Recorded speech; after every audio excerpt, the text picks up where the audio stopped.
Imagine that the product planners at Mattel come to you with a mission. We're impressed by your encyclopedic knowledge and good judgment as a Hot Wheels collector, they'd say. And we need your help. Flattered, you'd ask to learn more. We need to create a Silver Series model that will be produced in large numbers and be sold in displays with only that model, without it becoming a peg warmer. Knowing how difficult of a task that would be, you'd get a sinking feeling in your chest, and give the designers a skeptical look. They'd add, "Oh, and it's going to retail for $5.99, nearly the price of a full premium model." An impossible task. But you love a challenge.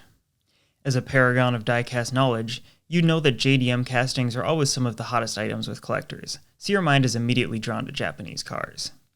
The R34 GTR has become a bit overused, and the Honda S2000 is starting to show its age compared to newer, more accurate castings. That leaves the Toyota Supra as the obvious choice. The casting is pretty good, and it's sure to draw excitement from collectors. The casting itself won't be enough to guarantee that this new product flies off the shelf, though. You know you need something more to seal the deal. Luckily, you have an ace up your sleeve. You know that this new product is being produced for the gas station chain 7-Eleven, a common backdrop for car photography and a frequent meeting place for car enthusiasts, especially in Japan. With so few free places to park in Tokyo, 7-Elevens provide the perfect locations for car enthusiasts to park up, gas up, and head out on cruises. As a result, 7-Elevens are a huge part of Japanese car culture, and a 7-Eleven livery is the perfect element to combine with our Supra to ensure maximum hype. You share your plan triumphantly with the product planners, sure a promotion is headed your way.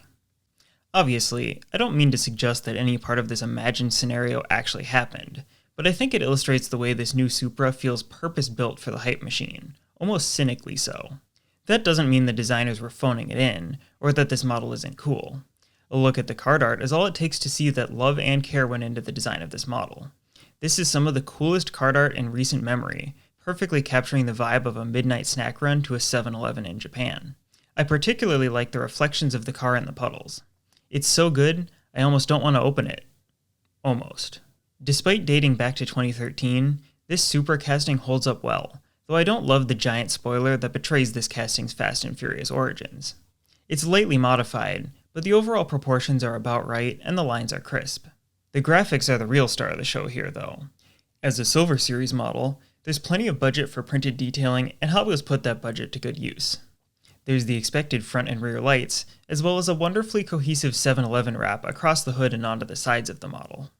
I love the 7-Eleven text written across the top of the spoiler, Porsche style. I also love to see realistic license plates like this California-inspired one. The contrasting color exhaust tips are nice to see as well. The only place where detailing feels lacking on this model is the front grille, where I wish there would have been a black print to make it match the two smaller grills to either side. Dare I say that I even like the copper color of the wheels? I'm usually not a fan of bronze or gold wheels on my die-cast models, as they feel too ostentatious and usually don't really fit the car, but they work here. Perhaps white would have been a better match for the white of the graphics, but these bronze wheels feel like the right amount of flash for a fully wrapped car like this. Wheel fitment is pretty good too, not a guarantee on Silver Series models. So the model is clearly a good one, but price is where it falls a little short. Fundamentally, this is a Silver Series model, which means it should retail for about $3 given its detail level and plastic base.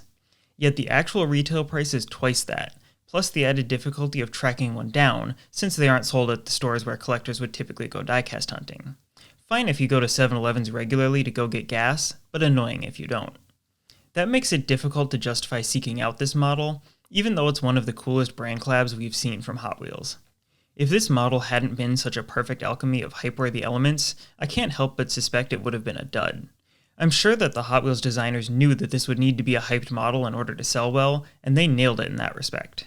Even if the product planners at Mattel had come directly to me, I don't think I could have done a better job of creating a car for the hype machine. Thanks for watching, and as always, if you prefer your diecast content in written form, check out my blog at diecastleno.com.